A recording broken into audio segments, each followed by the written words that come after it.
Oxigenando ideias para a saúde. Você, conectado com os protagonistas responsáveis pela disrupção e transformação do mercado de saúde no Brasil.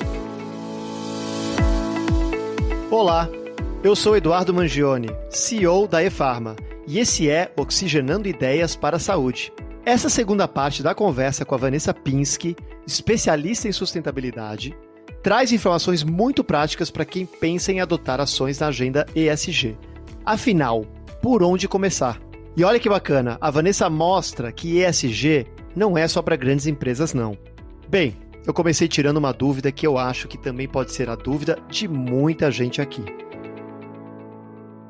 Tem uma certa dificuldade, né, não vou mentir, até para mim, às vezes, de categorizar um pouco, né? Porque a gente fala do ESG e a gente acha que tudo que tem a ver com o meio ambiente, etc., está no E, tudo que é temas sociais está no S e governamentais no G, né? Mas às vezes é um pouco míope, é um pouco difícil a gente conseguir, talvez as pessoas que não estão super envolvidas, né, no dia a dia, tem mais dificuldade. Então, o ESG, ele remete ainda muito à proteção ambiental, meio ambiente e tal, né? Mas eu queria falar, a gente já começou a falar um pouco do social, nesse viés de saúde, né? Mas quais são outras preocupações também que as empresas devem ter em relação a essa área, ao S, né, ao social? Sim, eu considero aí um dos temas mais desafiadores, além da questão de privacidade de dados e de cibersegurança que eu já mencionei para você, por que ele está dentro do S, né? Às vezes as pessoas acham que ele é um tema que está embaixo da agenda de governança, mas não está, ele está embaixo do social. Por quê? Porque a inação de uma empresa em fazer os devidos investimentos em cibersegurança, ela impacta uma cadeia de valor inteirinha, né? Então, vamos pegar aí casos recentes de laboratórios de medicina diagnóstica que tiveram paralisações aí de ataque cibernético. Esses laboratórios, eles tocam a operação de exames laboratoriais dentro dos maiores hospitais do Brasil. Então, a paralisação por um ataque cibernético de um laboratório desse significa a paralisação de um pronto-socorro dentro de um grande hospital, a paralisação de cirurgias eletivas, porque não tem dado para fazer exame de sangue, não tem sistema. Então, você vê, os impactados é a cadeia de fornecedores e clientes inteiro e nós, né, num caso de emergência, né, e quando você tem uma paralisação dessa, de um centro cirúrgico por ausência de exame, ou, por exemplo, num pronto-socorro dentro de um hospital, você não retoma isso em poucos dias, o impacto é milionário, tá? Só para te dar uma escala de como isso se materializa, né? Então, assim, esse é um dos temas que estão dentro do pilar social e a gente tem que olhar o pilar social na agenda ESG como todos aqueles temas que não são ambientais, porque o ambiental é um pouco mais óbvio, né? Se relaciona com a energia, emissões, poluição, água, biodiversidade, por aí vai. Aí, quando a gente vai olhar para o social, são todos os temas que estão relacionados dentro de uma cadeia de valor. Então, desde a gestão de funcionários, gestão de gente dentro de uma organização, aspectos relacionados à saúde e segurança do trabalhador, que esse é um aspecto hoje que as empresas estão sendo muito desafiadas, não em problemas de ergonomia, estão sendo desafiadas em problemas relacionados à saúde mental dos seus trabalhadores. Então, hoje, a gente tem um time de assistentes sociais e de médicos do trabalho que foram formados para lidar com lesões repetitivas ou acidentes de trabalho. E o que eles estão se deparando para fazer a gestão hoje nas organizações é com pessoas com problemas de saúde mental. E somos muitos. Acho que a pandemia só deu luz a coisas que a gente já vinha carregando, né?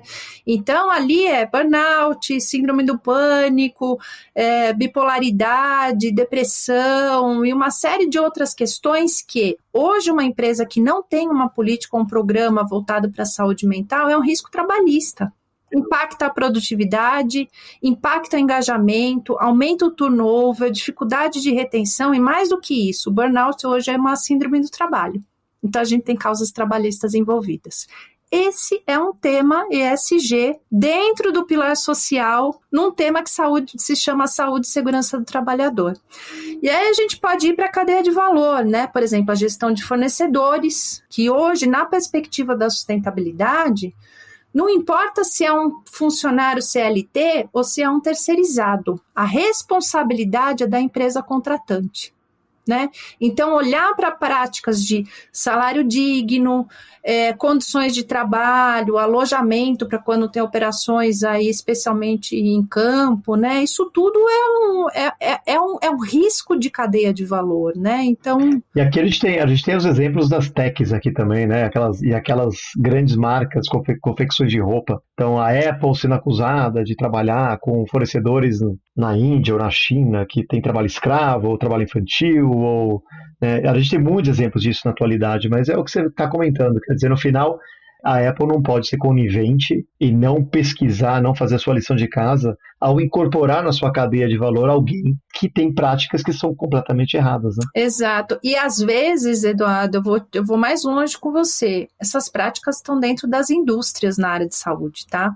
Porque assim, você pega assim, o pessoal do chão de fábricas, todo mundo CLT, dos hospitais, laboratórios, a área de serviço, a maioria é tudo do CLT, né? Mas quando você vai para algumas áreas de facilities dentro de todas as organizações, restaurante, segurança, limpeza, isso é praticamente 100% terceirizado, não sei se eu estou equivocada. E quando você olha para a terceirização, ela, em tese, na perspectiva da sustentabilidade, você tem que dar as mesmas condições de trabalho que os seus funcionários CLT, né? Então, para começar, olhar numa empresa que está com uma agenda muito avançada na área de sustentabilidade, não adianta você ter um piso da categoria de R$ 3.500 dentro de um estabelecimento do setor de saúde, mas quando você vai lá para o restaurante, tem cozinheiro ganhando salário mínimo. E salário mínimo em São Paulo não dá para viver, né? Vamos pegar uma grande capital. Então, assim, as discussões, elas são muito profundas quando elas estão dentro desse pilar social, né? E tudo isso tem um olhar para práticas de gestão, para a questão de cultura organizacional, para mudança de mindset, para priorização de negócios, né? E muitas vezes, para fazer a gestão de tudo isso, a gente tem, assim, pegando o gancho aqui com tecnologia, a gente precisa ter inteligência de dados, né? E quando a gente fala de inteligência de dados, a gente está falando de grandes volumes de dados que possam dialogar e transformar isso em inteligência de dados para tomada de decisão, né? Então, por exemplo, você tem um problema de ergonomia dentro de uma indústria ligada à saúde ou um grande hospital. Isso daí, para você fazer um mapeamento de todos os problemas e quais são os tipos de lesões, cruzar com dados de afastamento de trabalho e uma série de questões que às vezes você consegue capturar pela jornada do paciente, ou até mesmo em bases aí de planos de medicamento, para a gente entender e compreender todos esses indicadores, a gente precisa de inteligência de dados. E aí eu já faço uma correlação com Big Data, com inteligência artificial e uma série de coisas, de tecnologias que vêm aí para facilitar o processo de tomada de decisão e a compreensão dos problemas, inclusive, né? Muito se fala em inteligência artificial. Imagino que dentro desse contexto poderia caber aqui, né, o tema de inteligência artificial. É algo que você enxerga como sendo útil para acelerar essa agenda comentada agora? Muito, muito. Você já tem algumas indústrias, e aí eu coloco, inclusive no setor de saúde, que estão trabalhando com inteligência artificial para análise de imagens em área de trabalho mesmo, para capturar, por exemplo, se um funcionário está usando um equipamento de EPI, tá? Não é esperar o fiscal lá e de andar e ver que ele não está utilizando. São câmeras que estão espalhadas toda numa área de atendimento e que estão, por padrão, identificando aonde que você tem problemas, por exemplo, de não utilização de um EPI. Né? Então, acho que esse é um exemplo de inteligência artificial aplicada totalmente à saúde e segurança do trabalhador, inclusive na área de saúde, né? Muito legal, super interessante. E, óbvio, por último, o braço final do ESG, né, é o G da governança. Sim. Você pode dar alguns exemplos para a gente de boas práticas de governança no contexto do ESG, né? O que ela engloba, né? Alguns princípios disso aí, porque governança também, né? Para algumas pessoas significa uma coisa, para outras. Então, assim, aqui eu acho que tem uma série um conjunto de fatores, né, que talvez possa exemplificar o que são as boas práticas de governança em si, né? Por que elas são necessárias para as empresas? Então, o pilar governança, acho que tem ainda um mito, Eduardo, de que a governança é um tema para grande empresa. Exato. Mas não é. Vamos começar pelas grandes empresas, né? Empresas de capital aberto ou capital fechado, de qualquer setor de atuação, né? Quais são os principais temas? São aqueles que se relacionam aos administradores. Então, a gente está falando de uma empresa que tem um conselho de administração, ou tem um conselho consultivo, tem uma estrutura de governança com órgãos de assessoramento, comitê fiscal, um comitê de auditoria, e toda uma estrutura de gestão de apoio à tomada de decisão dos seus administradores que dê transparência para tomar de decisão no processo de diligência, né?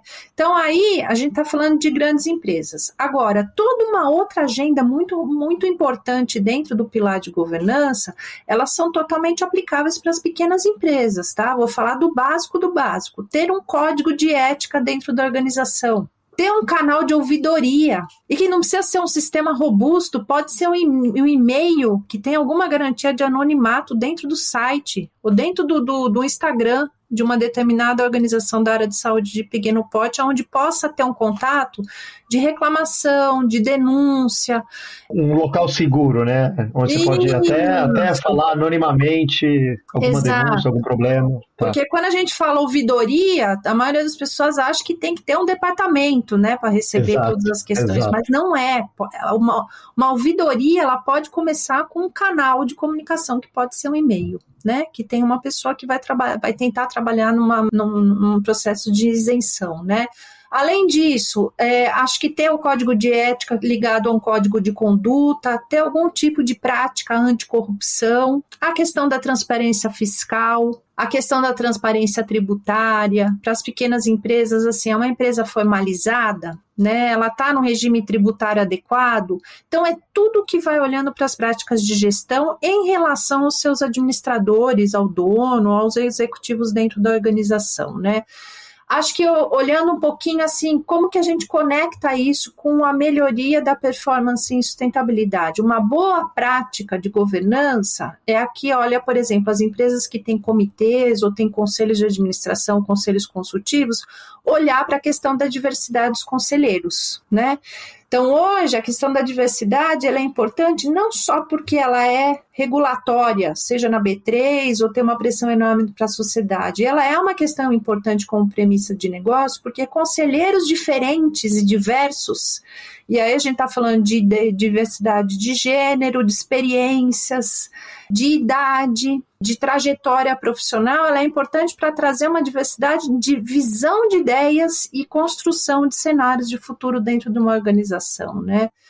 Um outro aspecto bastante importante para as empresas que querem evoluir na sua jornada ESG, ou estabelecer seus compromissos públicos, uma trajetória olhando para as melhores práticas de sustentabilidade relacionada à performance de negócio, é estabelecer metas de remuneração variável atreladas a metas ESG, tá? Não sei como é na organização que você lidera como CEO, Eduardo, mas se você não tem metas ESG atrelada à remuneração variável dos executivos, eu recomendo fortemente avaliar. E aí a gente não precisa de ter uma meta para cada um dos temas dos 3 pilares. A gente tem que ter 1, 2, 3 metas que sejam relevantes para a organização como um todo. E essa meta não é uma meta do departamento que cuida da gestão do resíduo sólido, é uma meta da organização. Portanto, ela é do CEO, ela é da diretoria de RH, de produção, de serviços, de negócio. Por quê? Porque o olhar para a melhoria daquele indicador e atingir aquela meta é algo importante para os negócios e para a sociedade também, numa relação de ganha-ganha, né? Então, quando a gente vê as melhores práticas de governança, onde algumas metas ESG, que são públicas, são atreladas à remuneração variável, seja ela de curto, médio ou de longo prazo, é onde a gente vê o maior comprometimento em termos de entrega do compromisso. Muito bacana. Vou sair um pouco, obviamente, não está ensaiado nada disso, mas como você me fez a provocação, a organização que eu lidero, que é a IFARMA, a gente já está entrando no nosso 3º ano, né, de ESG. A gente tem um site específico, né, onde a gente posta as nossas metas até 2025, nas 3 áreas, e o ano passado a gente se sentiu pronto para começar a atrelar remuneração variável a algumas metas do ESG, exatamente como você comentou. No nosso estudo, no nosso desenvolvimento do tema, que também é um tema muito novo, né, para as companhias, a gente não conseguiu fazer isso no primeiro ano, né, e a gente se sentiu pronto no segundo ano, olhando justamente uma das siglas. A gente olhou o social, nesse caso, e aonde a gente enxerga que a IFARMA poderia contribuir mais, né? Então, se você pensar que eu sou uma empresa de serviço, eu não sou uma indústria, né, eu não produzo, então o meu impacto ambiental é muito pequeno para ser relevante, né? Onde eu posso gerar mais valor é no social, sem dúvida. Dentro do social, a gente olhou o quadrante de descarte de medicamentos, por exemplo, né? Como a nossa missão está em dar acesso, né, para a pessoa certa, do medicamento certo, ao preço certo, preço justo.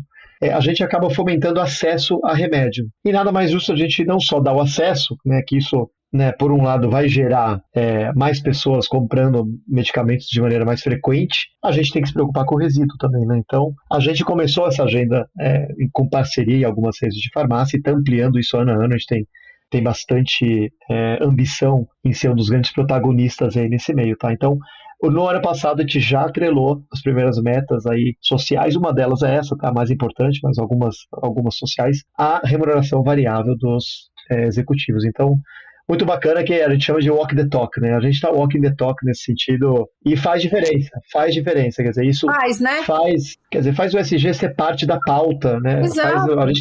A gente é mais incentivado a falar do tema, a fazer acontecer, a participar, porque esse não é uma agenda em que eu só delego, né? Isso aqui também exige trabalho voluntário, exige as pessoas, os colaboradores, quererem fazer acontecer. Sim. Então é muito bacana que você começa aí uma cadeia de motivação dentro da companhia. Né? E eu gostei muito do que você falou e acho que assim, a humildade, a transparência de construir a agenda ESG no âmbito de uma corporação, ela é algo que eu valorizo demais. Então, ter um CEO como você que publicamente fala, olha, assumimos no momento que a gente achava que ia dar conta. É dessa forma que as empresas constroem uma jornada com transparência e consistência. Se você não tem marco regulatório te pressionando, não assuma metas que a organização não está preparada institucionalmente ou em termos de investimento para seguir em frente, porque isso vira um dano reputacional quando você assume uma meta e você não cumpre. E aí cai nas questões de greenwashing, social washing, que não são intencionais, mas são frutos de decisões organizacionais, de uma pressão de mostrar ao público que a empresa está comprometida, mas ela não está preparada institucionalmente. Então, gosto muito dessa o que eu chamo de honestidade corporativa, de fazer as coisas na hora que vocês estão preparados para fazer, e não tem receita de bolo, cada organização vai construir a sua jornada. E acho que o mais interessante que você trouxe desse contexto é que você pegou um problema setorial. O descarte inadequado de medicamentos é um problema muito sério. Por quê? Porque a grande parte da população não sabe que a gente tem uma logística reversa dentro de grandes cadeias de farmácia. Porque a população não sabe que descartar o remédio, o Tilenol vencido na descarga ou no lixinho, isso vira contaminação química da água, exatamente, que não é tratada pelos indicadores de saneamento básico que a gente tem. Então, isso polui a água, inclusive, que nós consumimos e os peixes que nós consumimos e a água que faz a irrigação do agronegócio. Então, olha como essa questão do descarte de medicamentos, ele é um dos problemas complexos e sistêmicos, Eduardo, e que a IFARMA não tem responsabilidade legal com relação a isso, mas vocês compreenderam e construíram em cima disso. Então, acho que aqui você materializa o que é a agenda ESG, é uma construção, e que ela está atrelada à materialidade do que é relevante para o setor e para a organização, né? Olha, vindo de você, Vanessa, para mim é um baita de elogio, obrigado, viu? Mas é isso mesmo, quer dizer, a gente está aprendendo, a gente está querendo fazer com total transparência, mas tomando um cuidado de não abraçar o mundo, né? Porque a gente tem que aprender com esse processo, tem que aprender com a jornada e achar o nosso caminho, né? A gente começou olhando muita coisa e acabou entendendo que a gente tem alguns caminhos, não dá para fazer tudo, né? Não dá, por exemplo, o meio ambiente, como eu comentei, não dá para eu ser o grande responsável, eu não tenho nem ferramenta, eu não tenho muita habilidade nem para navegar nessas águas, né? Sim. Onde o social, dentro desse contexto, a gente tem muito mais influência em conseguir fazer uma diferença, né? Exato. Agora, assim, obrigado. Essa pegada é muito legal e eu acho que o seu negócio tem uma conexão aí com o que a gente comentou anteriormente, né? Que é o acesso à saúde, né? Isso, então você vê, é modelo de negócio. Quando a gente fala em ESG, não que filantropia não seja importante, e muito num país como o nosso. Mas quando a gente está falando de ESG, a gente está falando de como construir modelos de negócios que sejam lucrativos, que resolvam problemas ambientais ou sociais, mas que gerem uma perspectiva de perenidade e visão de longo prazo na empresa, nos seus negócios, né? Então, é essa visão que a gente precisa ainda evoluir. Cada organização tem o seu nível de maturidade específico de acordo com o setor, a capacidade, o momento da organização, né? Então, não tem muita regra e cobranças com relação a isso. É fato. Agora, pensando até em empresas que produzem, empresas que têm mais contato com o consumidor final, a gente vê uma tendência também, né, de um consumidor mais moderno, mais informado, mais antenado, que está mais preocupado com o comportamento das empresas que ele consome, das quais ele consome, né, e valoriza aquelas que são responsáveis com o seu entorno, por exemplo. Você acredita que essa demanda pode gerar uma preocupação maior das empresas em relação às práticas de ESG? Não tenho dúvida. Isso já acontece. Você já vê um monte, especialmente empresas de bens de consumo, olhando nessa perspectiva de entender quais serão os comportamentos de consumo do seu consumidor daqui a 5, 10 anos. E aí a gente está falando não do que as empresas acham, a gente está falando de métodos sofisticados de cool hunting e pesquisas de sinais e tendências de mercado e que vão trazendo uma série de informações sobre tendências de como as empresas têm que fazer as suas adequações nos seus produtos, nos seus modelos de negócio, né?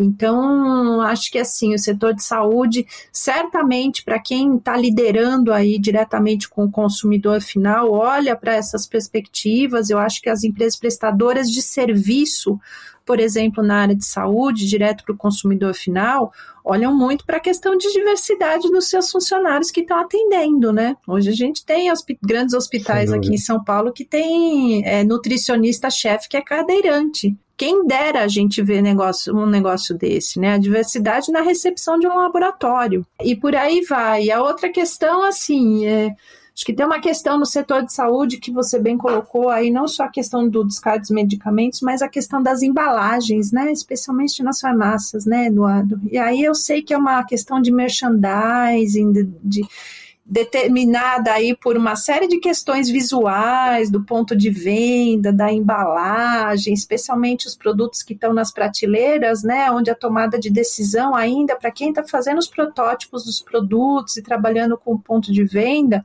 ainda a decisão não é tomada nas melhores práticas de sustentabilidade, mas eu acho que a gente caminha para isso. Eu não quero mais comprar um antitérmico para o meu filho, que vem numa embalagem desse tamanho, com Blitz com 6. Mas eu sei que ele está lá em destaque, talvez eu tenha comprado determinada marca porque ele estava em destaque, mas eu não quero mais como consumidora. E a gente tem cada vez mais uma nova geração mais consciente das suas escolhas, né? Então, acho que a gente está numa evolução, não tenho dúvida. Aqui é um tema mais polêmico, sem dúvida, porque envolve alguns preceitos regulatórios também de embalagem, né? Às vezes a gente acha que é só para ganhar muito espaço e tal, né? Mas realmente existe aqui elementos de produção, de preservação de produto, tal, que para um remédio é super importante. Mas eu concordo, né? A gente também vê exageros, né? Nesse quesito, a gente tem exageros. Sim.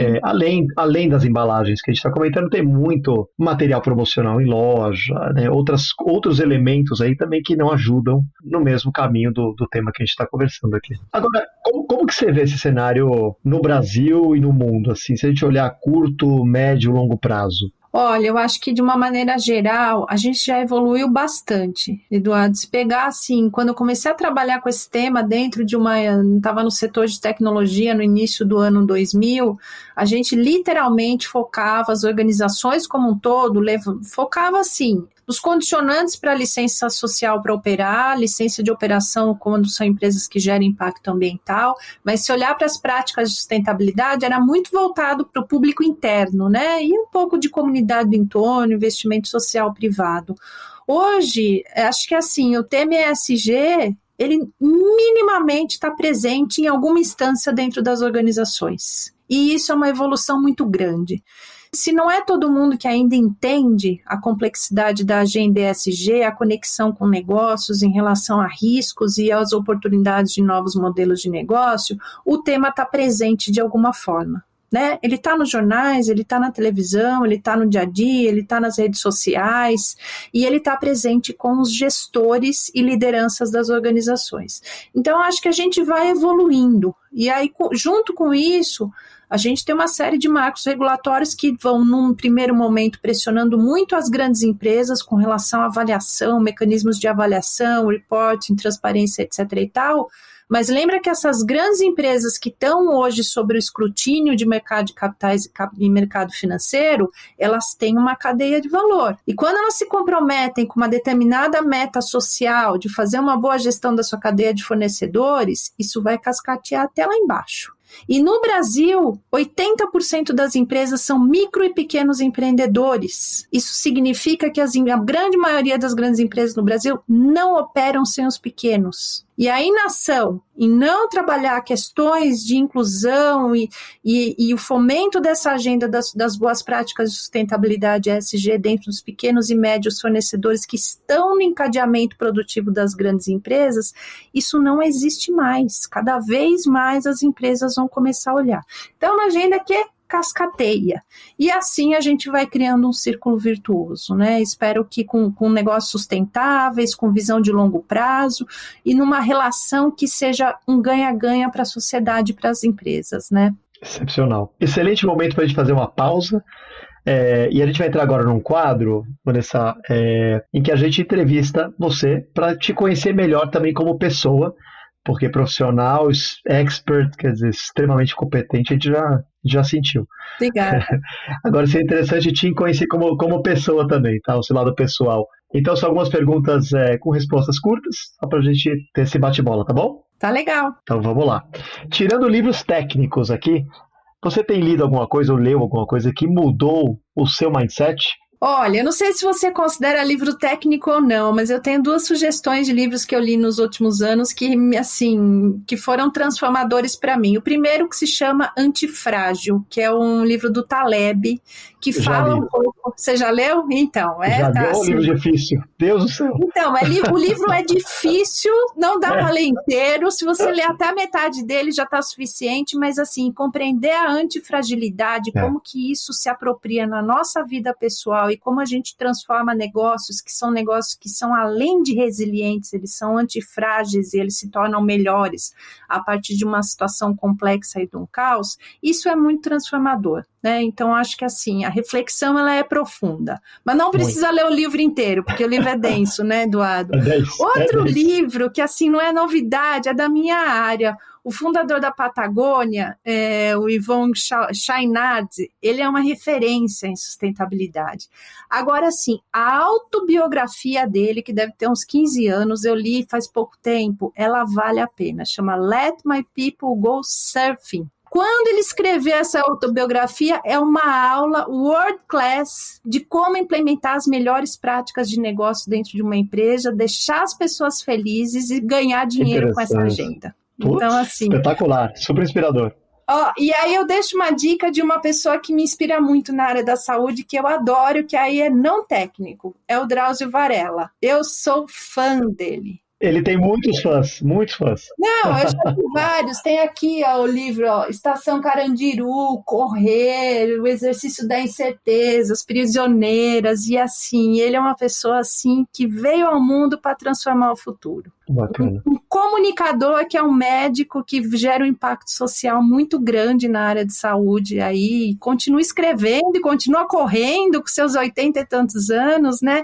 Então a leitura dele é deliciosa, os livros são uma delícia, são curtos, são inspiradores aí com experiências aí de voluntariado profissional dele ou esportivo, né? Um baita exemplo de um baita influenciador, né? Com muita propriedade para falar, né? Muita propriedade, muito conteúdo. Né? Exato. E Vanessa, você gosta de séries? Tem alguma série aí para indicar? Eu adoro. Olha, é o seguinte, eu adoro filme de serial killer, série de suspense. Eu falo para os meus filhos, agora eu vou assistir um pouco de sangue para desestressar o dia. Mas eu não tenho nenhuma boa dica de série ultimamente, de ótima qualidade para indicar aqui. Olha, mas as minhas séries preferidas, além dessa parte de serial killers, eu gosto muito dos filmes de época. Então, assim, amo Game of Thrones, estou assistindo a temporada toda do Outlander, The Crown é imperdível também. Legal, enfim, bacana, algumas produções legais aí para a gente descolar um pouco da nossa realidade do dia a dia e ir para uma outra época, né? Legal. Você que transita em várias áreas da sociedade, vou te fazer uma pergunta específica para ter até uma perspectiva de alguém de fora, né? Tem algum fato do ecossistema da inovação na saúde dentro da Agenda ESG que te marcou ou que você considera muito impactante? Olha, acho que na área de saúde, conectado a essa área Agenda ESG, Eduardo, eu dou um destaque para o potencial de impacto da inteligência artificial em aprimorar a qualidade dos serviços e, inclusive, a produtividade dos serviços e processos produtivos dentro da área da saúde.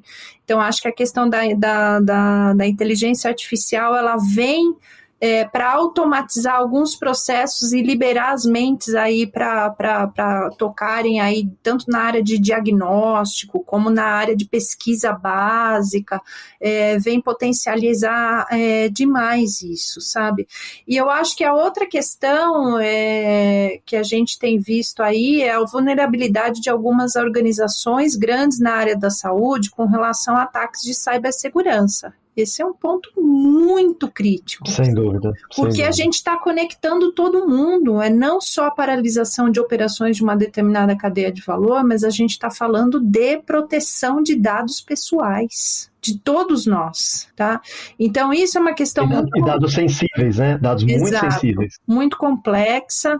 Então, trouxe um pouco da perspectiva do risco para você, mas eu trago um pouco a perspectiva das oportunidades de negócio, né? Imagina se a gente tivesse prontuários médicos integrados na jornada do paciente, que integrasse SUS, plano de medicamento, operadoras de saúde. E olha a inteligência de dados que a gente teria para trabalhar com inteligência artificial, com machine learning, para aprimorar políticas públicas, para otimizar custo de operadores de saúde, né? Eu acho que assim, lembra, no começo da nossa conversa, comecei a falar um pouco para você de ação coletiva, inclusive com concorrentes dentro de um subsetor, né? É isso, precisamos construir uma nova forma de fazer o negócio, olhando mais para a colaboração e menos para a competição. Para quê? Para que a gente ganhe mais com isso. Mais dinheiro, mais saúde, mais escala, né? O grande sonho descrito aqui por Vanessa, olha. Perfeito. E olha que eu não tenho nem lugar de fala para falar isso. Eu sou publicitária de formação, hein? Considere-se como colocada já. E qual que é o legado que você quer deixar para o mundo, Vanessa? Eduardo, eu trabalho todos os dias para construir um futuro melhor. Então, assim, a linguagem que eu uso não necessariamente é essa de propósito, de capitalismo consciente, quando eu vou conversar com o executivo, com o conselho de administração ou num processo de formação. Mas tudo o que eu faço é com a intencionalidade de construir os argumentos de negócio para que a gente construa uma nova perspectiva de um mercado que seja resiliente, mas que olhe para um capitalismo mais consciente, né? Pautado num propósito maior, olhando para as relações com os stakeholders e numa cultura que seja uma cultura voltada para a sustentabilidade, onde seja um ganha-ganha para todos, né? Eu conversei com Vanessa Pinsky, pesquisadora e consultora e uma das maiores especialistas em sustentabilidade e ESG no Brasil. Vanessa, agradeço a você pela excelente conversa, foi muito inspiradora, de verdade. Eu que agradeço, Eduardo. É sempre um prazer conversar com você e com o time aí da IFARMA. Muito obrigada pelo convite. Oxigenando Ideias para a Saúde. Você, conectado com os protagonistas responsáveis pela disrupção e transformação do mercado de saúde no Brasil.